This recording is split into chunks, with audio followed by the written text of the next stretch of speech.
Good afternoon to everyone on this very special session of D Talks or Disruptive Literacy Talks. I am your host, Mashood Bhatt, and the focus of today's conversation is going to be on foundational numeracy. This talk, of course, comes in right following up the mega launch of the Nipun Bharat Mission, or the National Initiative for Proficiency in Reading with Understanding and Numeracy. And the goal of this mission is that every child in the country will necessarily attain the foundational literacy and numeracy skills by the end of grade 3, and the mission target is by 26-27. And to focus on the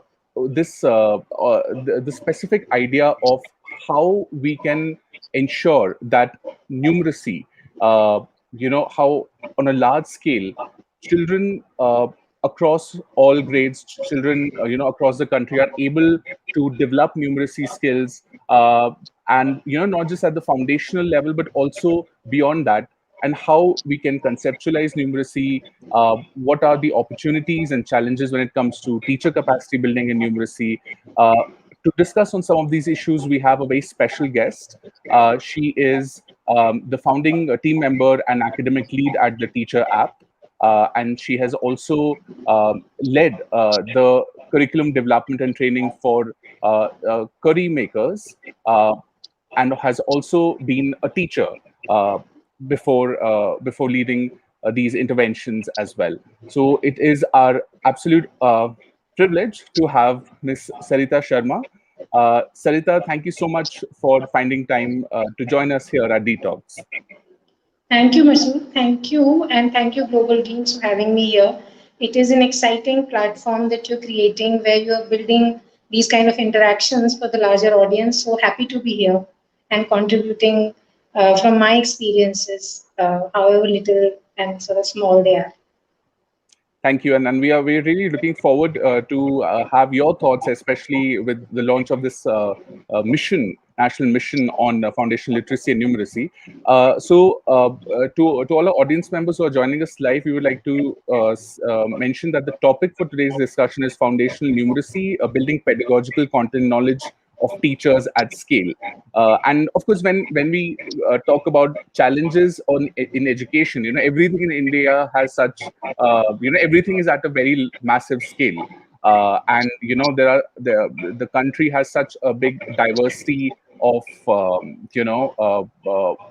the education system is so diverse across the country, that when we talk about building capacity of teachers for foundational numeracy, for example, do you see that in a country like India, the approach is designing the approach and implementing the approach has its own challenges?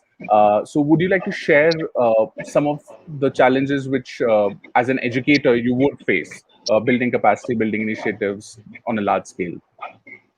So before I think as an educator, I think as a teacher myself, that when I was teaching in school, what kind of support that I required, even if when I was teaching in a very elite progressive school, one of the important things that teachers require is hand holding in day-to-day planning and execution.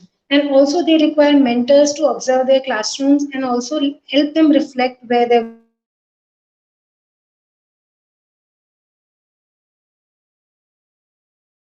after you understand theory a bit, but you don't understand the practice of it.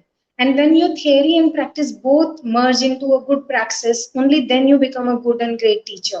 So it's a work in progress. It's not a one day or a one training affair. So similarly, when one looks at the challenge of building teachers, one understands that it has to be an ongoing affair. And somewhere when government says and mandates around 20 days of training every year for every teacher, that doesn't happen in India easily. The might of teacher training is not there in the system as of now to train teachers. At least, I mean, hardly 3 days or 4 days of training in a year used to happen pre-COVID. Now, because of COVID, teachers are at home using technology, probably not out of choice, but probably out of need. Reaching teachers is easier, but but it is such an unfortunate stage that children are not there in the class in front of them anymore. And so many of them are probably not in their virtual classes also. So one of Right. the challenges of teacher education is an ongoing support of mentors, coaches, and a lot of it comes from reflecting on one's own practice more. And you require a lot of tools to reflect with. You require a good textbook. If there's no textbook, you require a good lesson plan or a curriculum. If that is not there, you require a friend or a co-teacher. All of these things and tools are required to reflect on one's teaching and growing gradually. So the challenges are many folds in Indian system right now.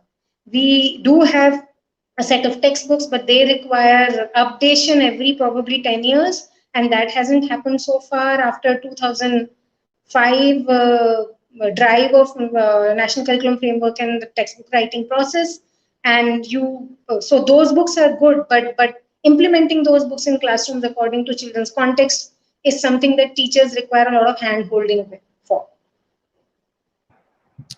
Right.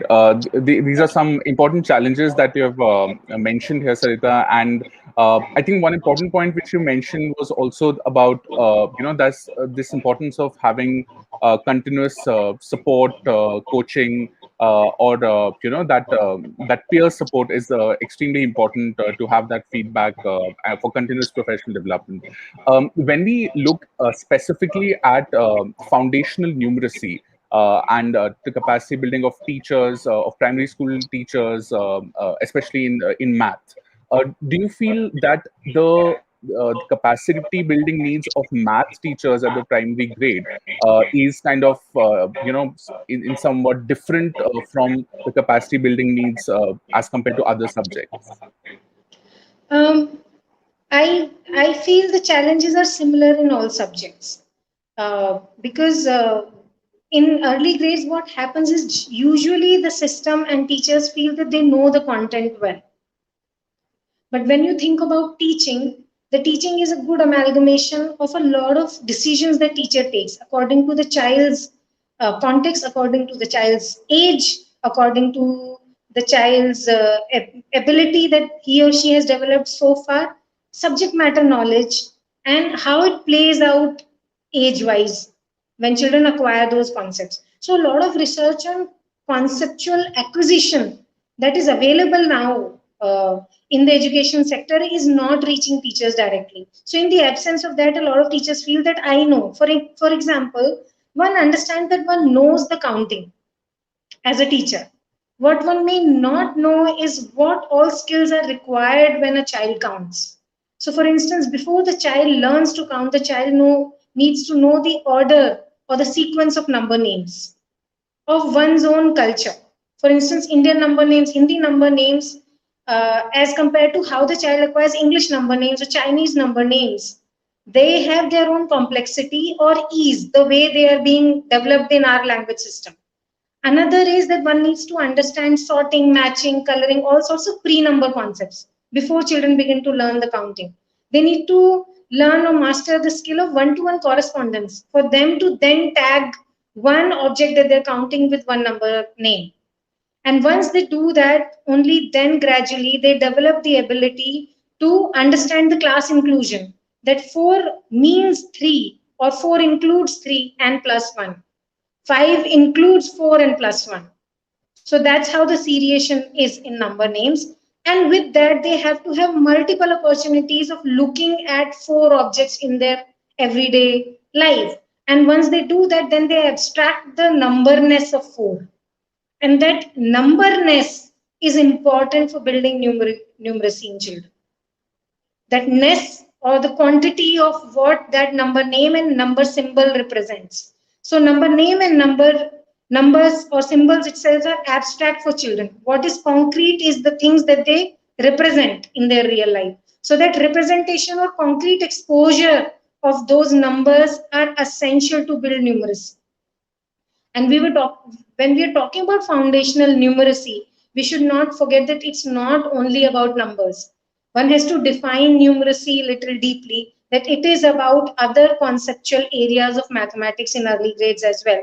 And I was reading the Nippon guideline last night after its launch, and it does talk about all the other areas of mathematics as well, which means not just numbers, but number operations, patterns, data handling, measurement, space and spatial understanding. All of these require work in early grades till grade 3 for a very robust foundation for a more abstract mathematics work to happen in from grade 4 onwards.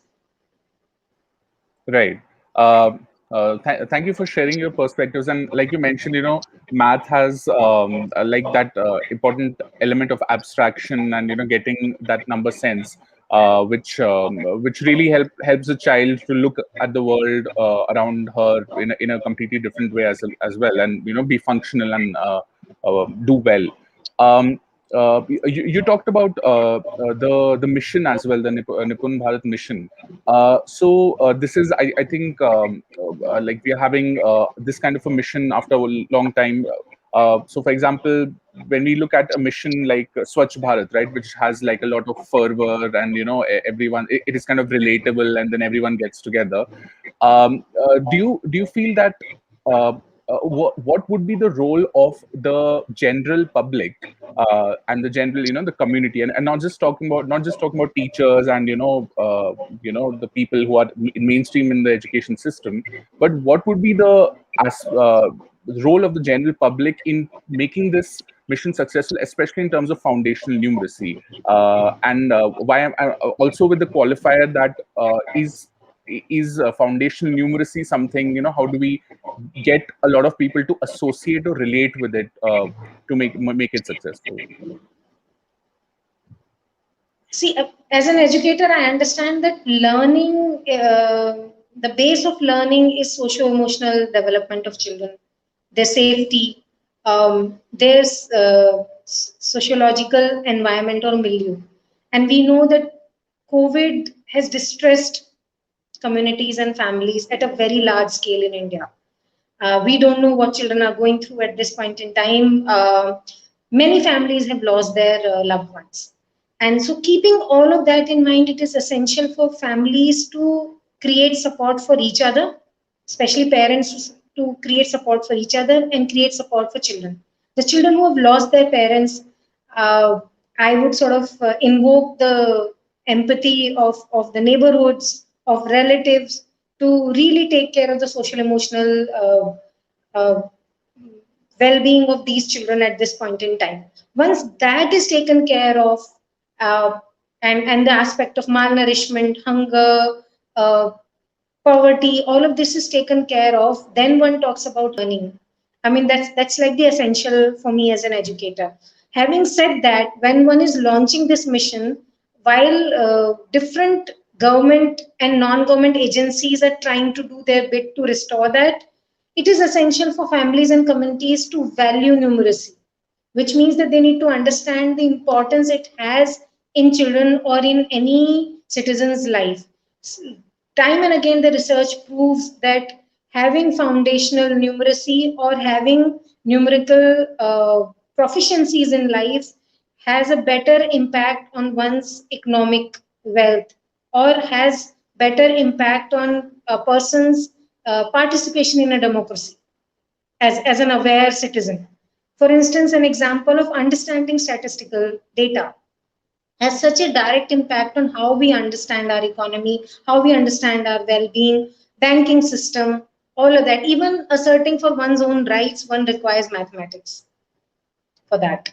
So, families to value mathematics learning is an essential part. Research also shows that when a teacher in a classroom values mathematics as a worthwhile activity, it has a direct impact on how children view mathematics. Do they hate mathematics or do they like mathematics? So if parents value or communities value mathematical learning, it becomes easier for children to also develop that sense of worth for the discipline. One is that. Another is looking at simple mathematical operations in everyday life, and parents can sort of have this conversation with children about how mathematics relates to their decision making in the house. when it comes to budgeting, when it comes to buying things, when it comes to looking at sales and percentage of discounts. How do they look at the main price point and then discount percentage? All of these things are important. The folk pedagogies of mathematics also play a very important role. For instance, time and again one has seen in interaction with a vegetable vendor the way they count and they operate on numbers. They don't follow the standard algorithm, but they sort of keep adding and subtracting from both the quantities to arrive at an answer. And we have seen in classrooms that children also do that. If you encourage children to devise their own algorithms first and then give them standard algorithm, that builds a lot of uh, problem solving skills in children, reasoning in children, and allowing them to talk about how they arrived at an answer also leads to a lot of communication skills in that. So mathematics is just not about numbers and other concepts like measurement and shapes and spatial understanding. It is also about 5 to 6 very important skills that one needs to build in mathematics, and families can play a very important or a central role in doing that. Having conversations with children is like the most important thing that families can do, and opening up their thought process in terms of how they're using mathematics in life, or even lack of it, that I don't understand this. Like, for instance, in my neighborhood, there was a woman who would not understand banking. I don't understand a lot about banking myself. And so at times I feel, oh my God, if I've learned probably this area of mathematics well enough, I would have understood this better. The whole sense of fear when you look at bank papers, it gives you an idea in terms of how well the math was taught in school for you. So families can play a very central role about it. That first and foremost, the socio-emotional aspect of it, distress, hunger, all of those things needs to be taken care of first. That's a very interesting take on how we can make math in part of the common vocabulary and the common conversations around households, around children, and of course the very important point which you mentioned about taking care of the very basic requirements of the children, especially the trauma which they have gone through during the COVID. It will be the first step. When it comes to addressing that, there's no math teacher or Hindi teacher or English teacher. All teachers will have to deal with that and will have to address that. So thank you for Even sharing that. teachers, even teachers need to deal with this on their own for each other as well. We know for a fact that there was a news about many teachers dying during COVID. So the teacher fraternity is also facing this like any other citizen of India right now, and probably handholding each other will be the way forward right now. Absolutely, and teachers have been at the frontline workers for during COVID as well. So it's, I mean, what teachers have done for the country, that is absolutely unparalleled, and we really appreciate that. Absolutely. One question which we also had was to also understand as to how how the literacy of the child impacts the numeracy, right? So we deal with language, like we said that in our common language, math has its own vocabulary, right? But mathematical language, or language has an important part in math as well, especially when it comes to understanding the questions and kind of understanding the world around. So would you like to share your thoughts on how like the importance of literacy in ensuring that the numeracy aspects of the child are taken care of, and in terms of teacher capacity building, is that a challenge which teachers face in terms of a math teacher being focused on just the math part and not being able to do much about the language aspect of the child? So yeah, so language, we learn language and we learn through language. All the other subjects we learn through language. So language development is an important aspect of learning any subject, and for that, mathematics is not different. But what happens in early grades is that one has to take care of the multilingual nature of our classrooms.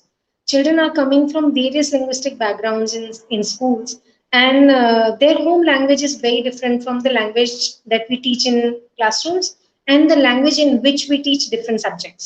So for instance, in a Hindi speaking classroom in Delhi, some children can be from Bihar, some children can be from migrant workers from Orissa, some can have a Punjabi speaking family, and some Hindi. And then in the classroom, the kind of Hindi spoken is very different from the spoken Hindi at home. मानक भाषा का इस्तेमाल बहुत ज्यादा होता है classrooms के अंदर, तो ऐसे में बच्चा पहले ही बहुत एलियनेट हो जाता है. तो पहली चीज तो ये है कि किसी भी तरह की सब्जेक्ट लर्निंग के लिए घर की भाषा को क्लासरूम में जगह देना एक सबसे इम्पोर्टेंट एस्पेक्ट है. NEP 2020 and earlier policies extensively talked about multilingualism and using that as a resource in classroom. So one is that. Another is कि मैथ की अपनी एक अलग भाषा होती है जो कि बहुत कंट्राइव्ड होती है, और अगर उसको नहीं बच्चे पकड़ पाते तो वो ग्रेजुअली स्वेलअप होनी शुरू हो जाती है, प्रॉबेबली फ्रॉम ग्रेड 3-4 ऑनवर्ड्स.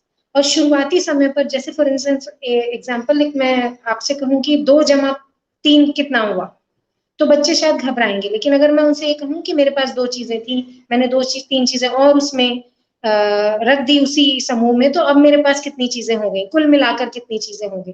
तो ये कुल मिलाकर 1 और 2 जमा इस्तेमाल करने से पहले, बराबर का साइन इस्तेमाल करने से पहले, इस तरह की आम बोलचाल की भाषा में संक्रियाओं के बारे में बातचीत करने से बच्चों को उसके कॉन्सेप्ट को पकड़ने में आसानी होती है.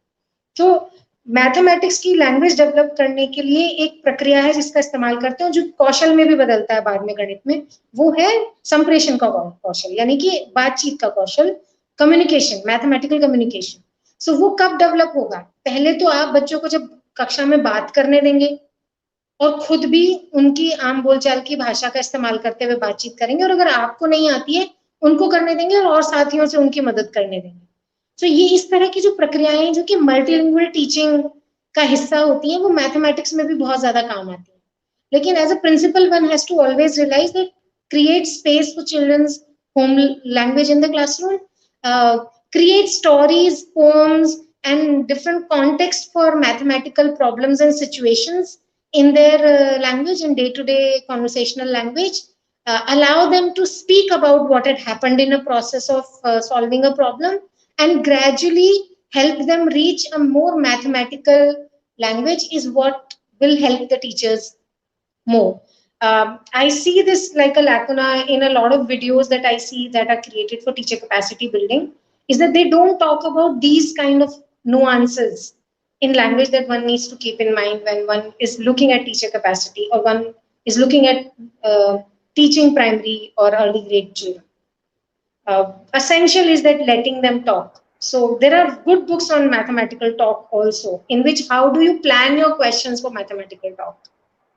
So Right. one is the problem of not allowing multilingualism as a resource for you to work for you, for your pedagogy. And another is to not look at everyday situations context for mathematics. Both have a bearing on how do you look at language. Right. Thank you for really, demystifying this important relationship between language and numeracy, and it's very important that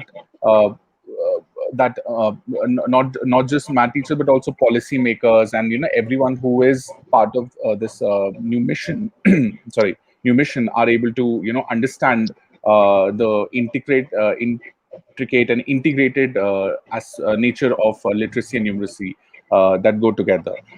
Here, I would like to now shift gears to also, ask you more about your experiences in the field of online teacher capacity building with the Teacher app and with Diksha. And we see that there is greater adoption and acceptance of using technology as a capacity building initiative for teachers.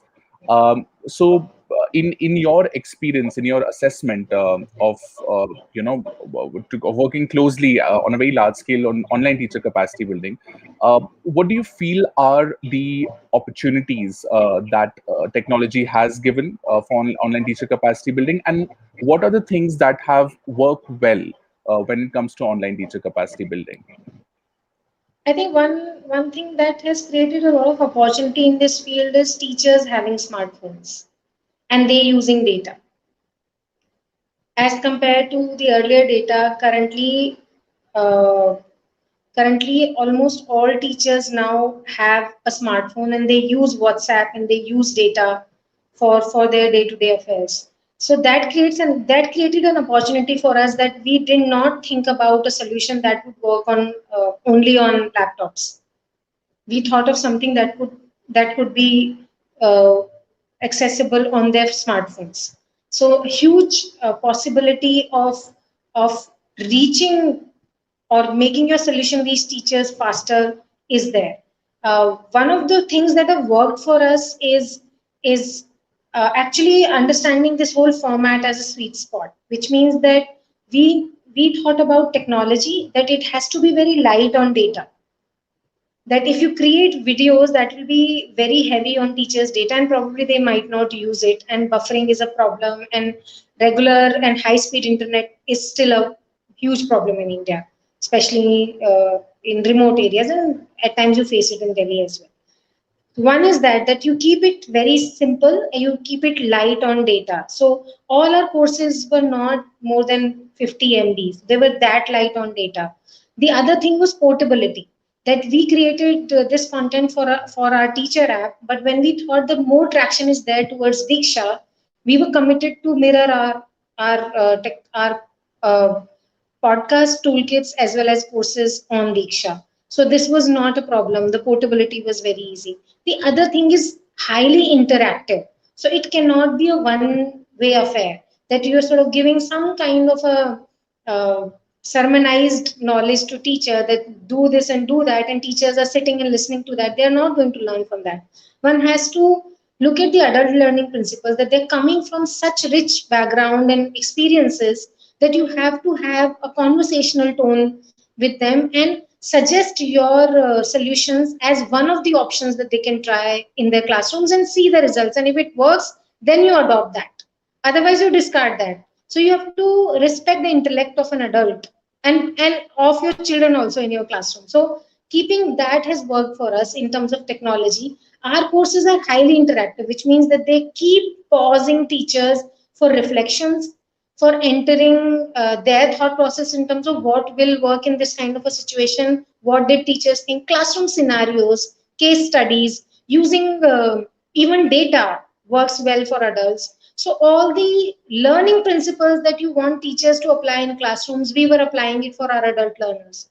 That they feel excited when they see something very useful, that saves their time and energy, something that appreciates the complexity with which they deal in their classrooms. Having all this content in Hindi also worked very well for us. We understand that a lot of research about pedagogy, about classroom practices is in English, and in very heavy research papers written in very academic language, which is very difficult for teachers to comprehend. I would include myself. When I was doing my masters, I used to find it very tough to sort of comprehend a lot of academic language. One had to be well versed with it gradually. So, simplifying it in teachers' everyday language was something that we also did for our courses, and that has worked really well for teachers. Teachers have been very appreciative of the fact that these are in Hindi, these are light on data, these are highly interactive, and they value us as viewers. They don't talk down to us, they talk to us, was an important aspect of it. Right. We Very, have also very kept the interesting. visualization. We have also kept the visualization very low resourced scenario centric. We don't suggest any solutions, any TLM, any pedagogy that is expensive, that requires teachers to use materials which are very expensive. Uh, all the processes are also keeping the low resource classroom in mind were created, and that has really worked well for us. Truly, I mean, one had to decode or sort of open up the constructivist pedagogy uh, for classrooms for a digital platform in mind when we were creating this solution.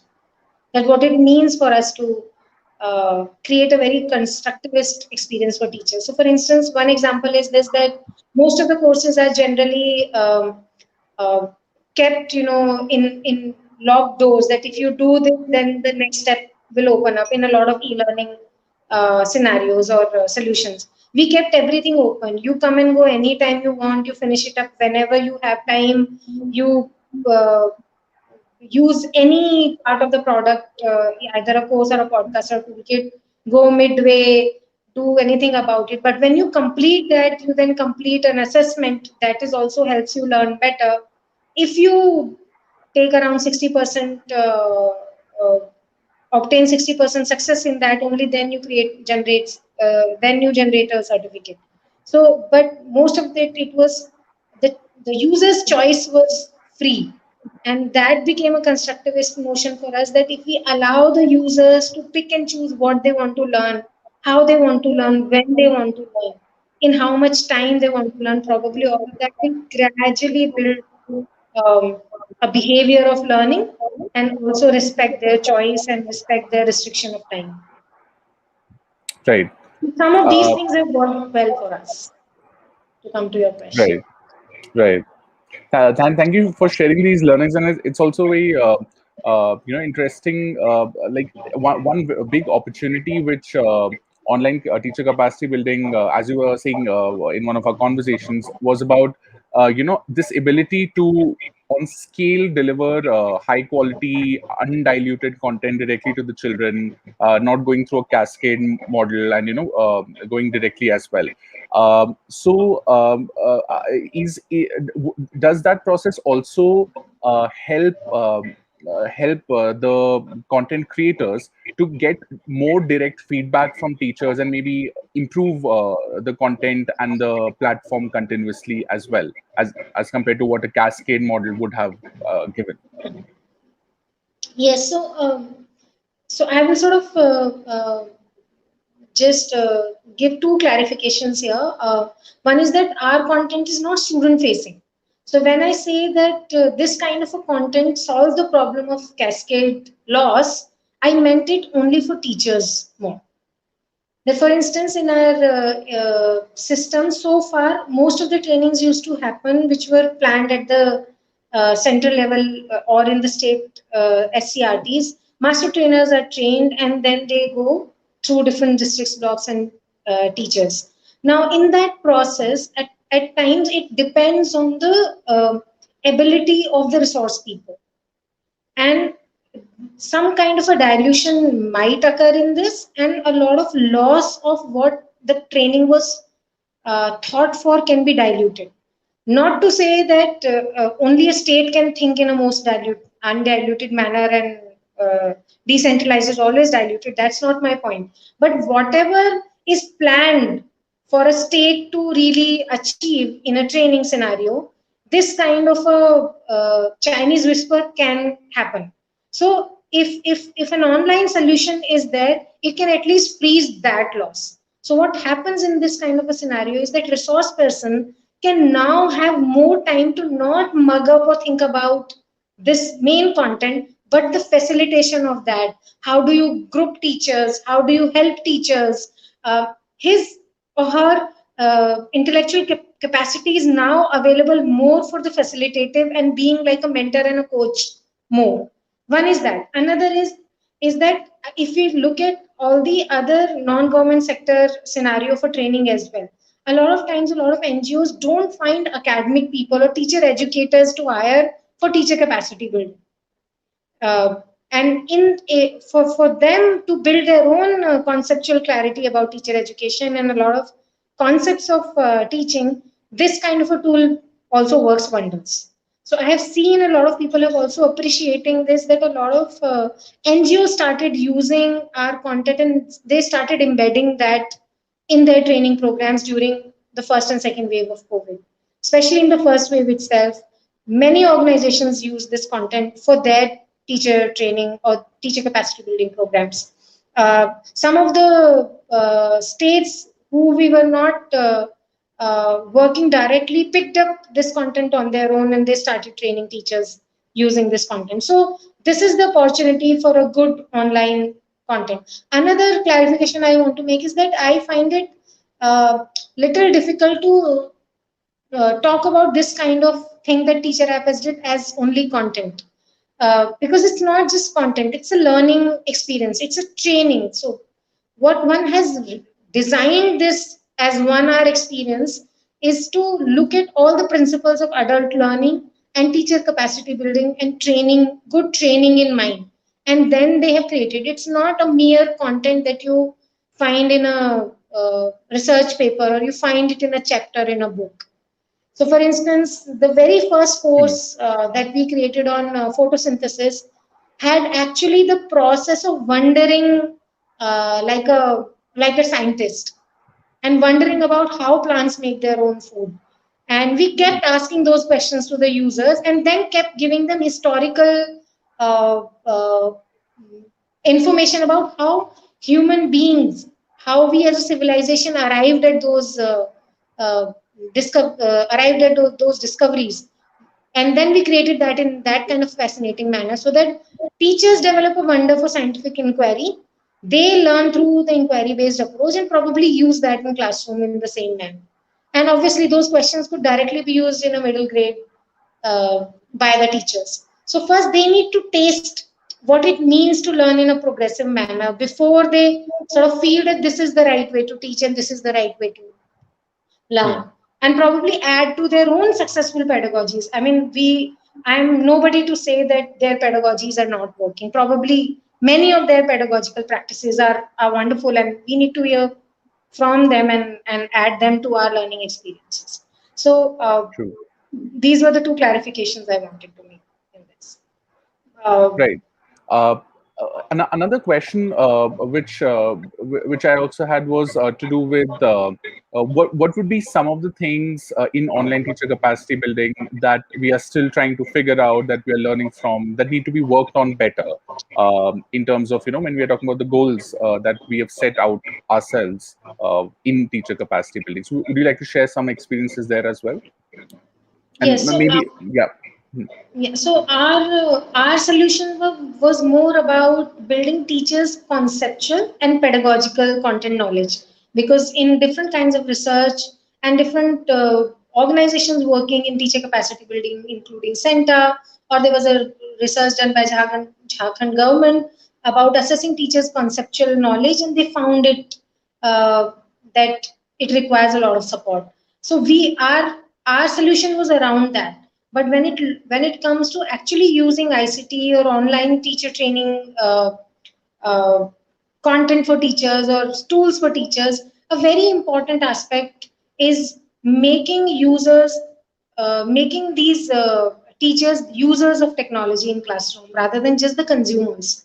So it has to be an interactive solution. Another is that helping teachers use technology better in a way that where it is most useful.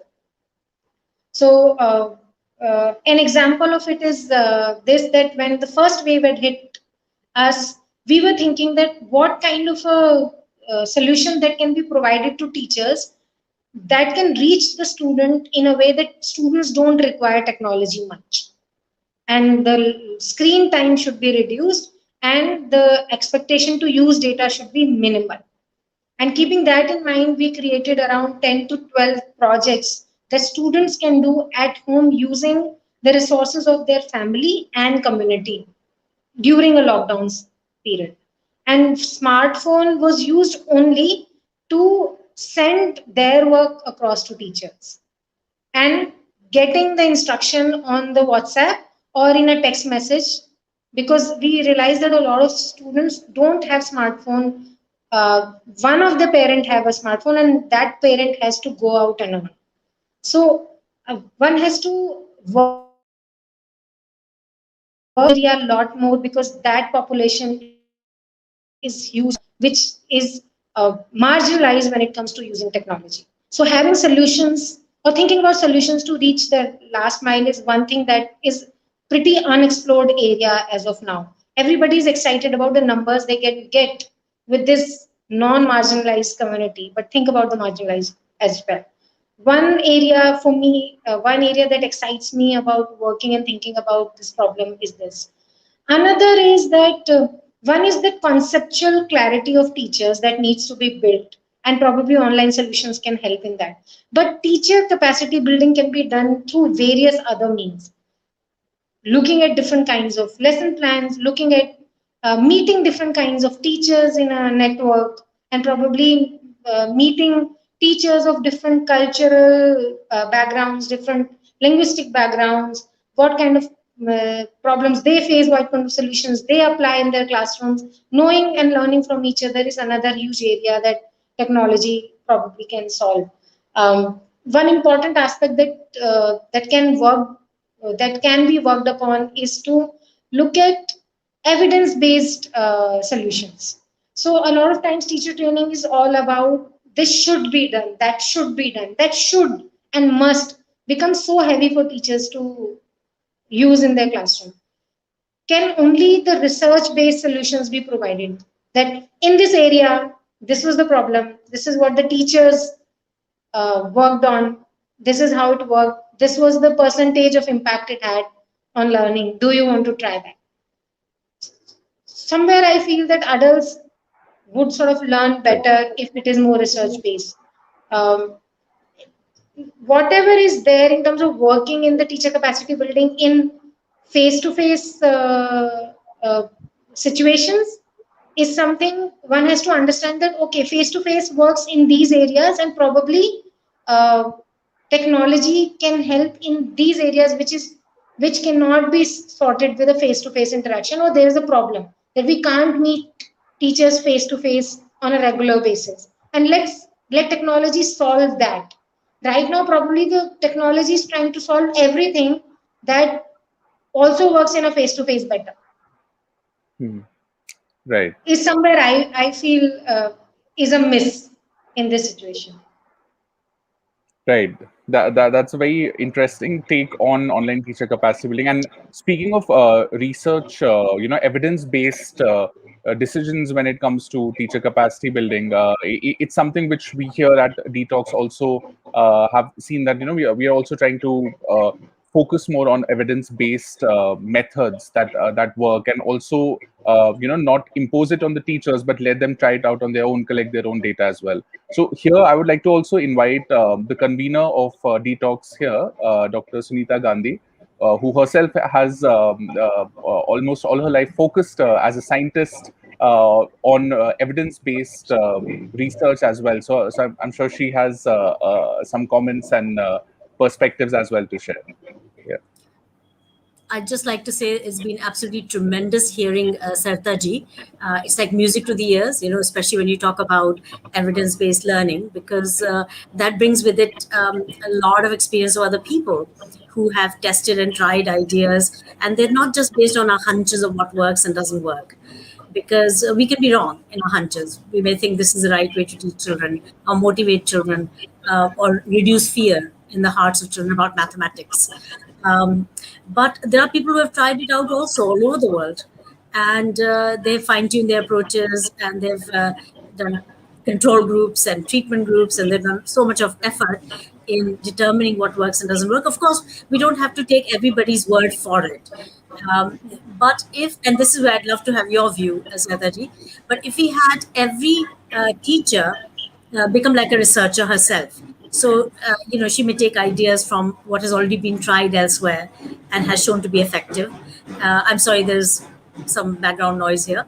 Um, so either that, or that they have been able to, in their own laboratory of class and children, been able to develop and implement the same ideas or different ideas that they have about education. One of the ideas that I had many years ago was the idea that children, when they compete with themselves, they do better than when they compete with others. Now, that was just a notion. I had not seen any research on it. Unfortunately, there wasn't a body of research till I came across Professor Gwyneth Hughes, who works in the UK, and she's a professor at IOE at UCL UK, and she, has done this kind of research called ipsative, which means compared with self for university level. So I shared with her my research some years ago. I took an appointment with her, met her in London, and shared all that. And it was like discovering a lot of really good things. It was something brand new, and I think a lot of people have hunches that are quite right. Why don't you put the force of numbers behind it? Get control group or treatment group. It's not that difficult doing action research, and you're so lucky to have a laboratory of 40 kids, or if you're teaching in 3 sections, that 3 times as many kids. So you can do a lot. We're very lucky to have all these numbers, and you're free in a way. Nobody's saying you can't try a new idea. The problem seems to be perhaps, and this is again, love to have your view, where we are sort of put through this mill of having to teach in a certain time frame, and the perception of we don't have any time because the syllabus must be complete, and there's just always so much more syllabus than there's time, or at least that's the perception. So how do you handle that? And of course, I'd love to have your views on both of those ideas. I would respond to this as a teacher, ma'am. One is this, that in India, or in any context, it can't be divided from the realities that teachers face. And I remember many of my friends leaving government setup teaching because they couldn't handle 80 students in classroom, 90 students in classroom. So in that, even if you're doing 5 sums in the classroom, you have to correct them at least 80 to 90 times for a very one-page assignment. And so in that kind of a scenario, no teacher will venture out into action research. So one has to look at, one is that the kind of workload teachers have of teaching and non-teaching work in India. One is that. Another is, do they have a mentor or a coach to get into this kind of an action research? Also, the kind of pre-service training that we have in India. We understand that India has numerous kinds of pre-service teacher training, and how many teacher trainings in the pre-service domain talk about action research, talk about learning for oneself, rather than mugging up the content and creating charts and passing that getting those marks and passing that exam. So one aspect is that. Another is that one does not need to reinvent the wheel. There is ample research in India and abroad about cooperative learning and collaboration working better than competitive scenarios. So one has to take that probably as a value. Even if you read Tagore on education, Gandhi on education, or Jiddu Krishnamurti on education, they also spoke about collaborative learning versus competitive learning. Or any sort of well-meaning teacher would appreciate that. So everybody need not do their own particular research about one particular idea. What can happen is that, with the help of school leaders, if teachers can pick up their own queries or their own problem areas that they find interested about. Like for instance, as a teacher, I used to always wonder that should I be teaching 3D shapes first or 2D shapes first? Because in my theory, in my own pre-service teacher training, I was reading about children grasping the 3D world more, looking at things better. 2D is an abstraction in the mind. So why do we teach circle and square first and not the cuboid, and teach cuboid in grade 2? And what is happening? And a lot of number concepts also include 2D shapes. And so this is a curious question for me. Can I do a research on that in my class with my 40 children? So I would encourage teachers to actually just keep looking at their problem areas. Either find research, if it has been done, don't reinvent the wheel. Look at that research, implement in your classroom that same solution. If it works for you well enough, go ahead. If it doesn't work for you, then probably devise an action research plan. And action research, otherwise, I remember having an opportunity of an action research when I was a teacher, and I denied it thinking that I have so many periods. I am a math lab in charge also. I at times take care of the theater activities of the school also. I can't do this right now. So I would have a more empathetic sort of view here, that don't reinvent the wheel, only pick up the battles that you're fighting right now and look for solutions for those only.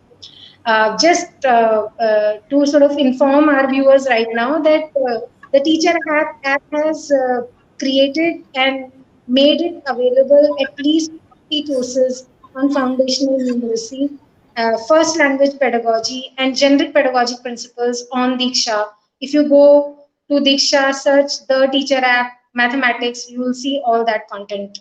And very interactive and classroom scenario based, research based, evidence based solutions for you. Try them out in your classroom and write on what works and what doesn't. Probably that will be your research at this point in time. All Right. those who have good time and support of a coach, support of a mentor, go for actual research. Yeah, no, it's all very right. And in fact, why reinvent the wheel? It's just if you're not convinced, then go and do Yes, it too.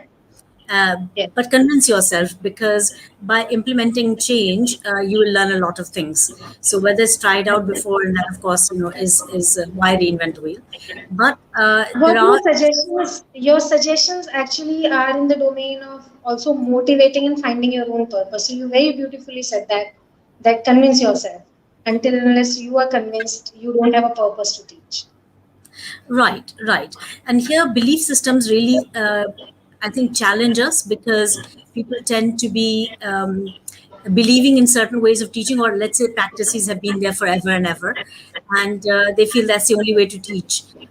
So, challenging one's own self and changing one's belief system is critical in the process. And I think you've said the right things from my point of view, also very, very correct.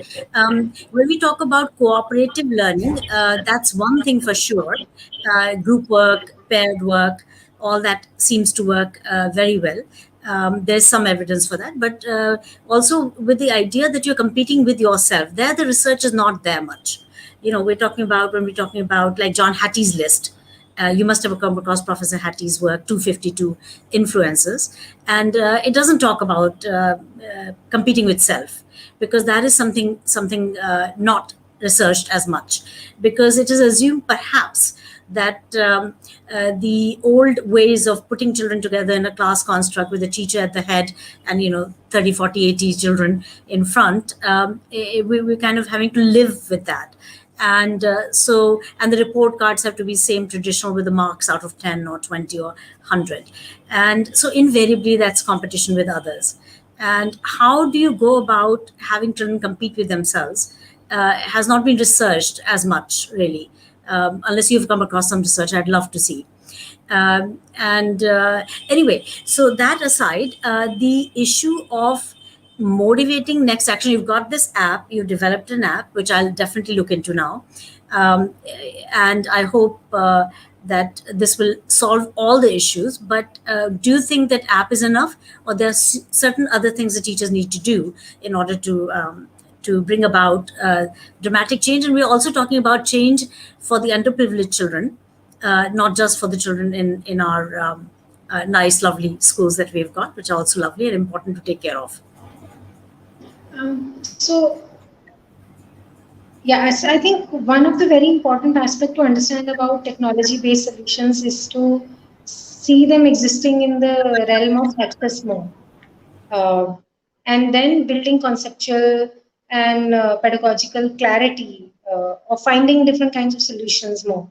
And it works till there only. And after that, if the teachers need to apply this into their classrooms, they probably require better planning either on their own or with the help of a coach or a mentor, and then seeing the change in their classroom and probably learning from that.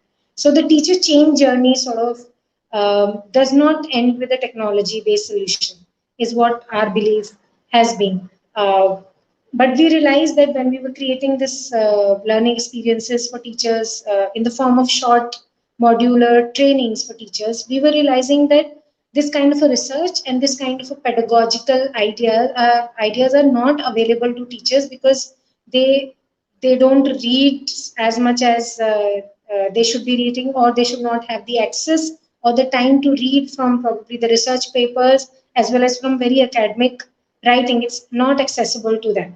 So how do you simplify all of that? Not simplify the idea or the concept, but simplify the language in which sort of it reaches, or simplify in terms of examples, case studies, scenarios, database examples to teachers so that they learn from it. We worked in that sort of area more, that how do you make it accessible. So when we put our content on Diksha, around 3 million teachers have accessed this content so far, from the first wave of COVID till sort of now. So this is a huge number vis-a-vis training reaching to teachers. This learning experience is of around 150 hours uh, of podcasts, different TLM making and using them in classroom, and mathematics, first language acquisition, and gendered pedagogical principle uh, uh, that we've catered to. You talked about John Hattie's research, and when I was working on this teacher app content, I'd written to him asking him that if I could sort of use these indicators or impact making scenarios to reach teachers directly in terms of try this out in classrooms. And he sort of just said that when I was writing this research, I was trying to get data from Indian context and I was not able to. So I don't feel comfortable you making it a case like that, that this is directly applicable. While I was convinced that all of this will work, all of this works because some of it works in my own practice, and I've seen good teachers doing almost all of the things that you're suggesting. But he was uncomfortable. But as you said, that at times validating an idea that is being done in another context, in your own context, makes a huge difference. So yeah, I mean, I'm through this program, probably I'm inviting a lot of teachers to look at John Hattie's indicators of impact in classroom in terms of what impact can we make in classroom and how can we make it accessible to I think we've just lost our speaker. She'll be back in a minute. Yes, there she is. Okay. sorry, everyone. Uh, yes, sir. I think you were commenting on John Hattie and his response. Yes, so I feel that any research done in any other context, teachers need to not imbibe anything because it's been said to them. The spirit of using this in their own classroom and feeling convinced about it is the way forward. It values their intellectual capability. It values their own context and their own complexity that they are dealing with. And as Sunita ji was saying, that be convinced before you use any solution. Right. Uh, thank you so much, Sarita, for these wonderful perspectives. And I think in the duration of this talk, you have really helped, kind of give a lot of clarity, not just conceptually, but also, in terms of conceptually, in terms of foundational numeracy, what we should strive for when it comes to universal foundational numeracy, but also how we can deliver its scale through building teacher capacity building. You talked about how it should not be restricted to training, but it should also look at coaching and peer support. And also this very interesting discussion towards the end about teacher being a researcher, to which Dr. Sunita Gandhiji also had some very interesting perspectives to share. So thank you again, Sarita Sharma, for giving for joining us in this really thought intriguing and intriguing and thought provoking discussion. Thank you also to Sunita Gandhiji for joining us, and to all those who are joining us live. Thank you once again, and we look forward to meeting you in the next session at Deep Talks. Thank you. Thank you for having me.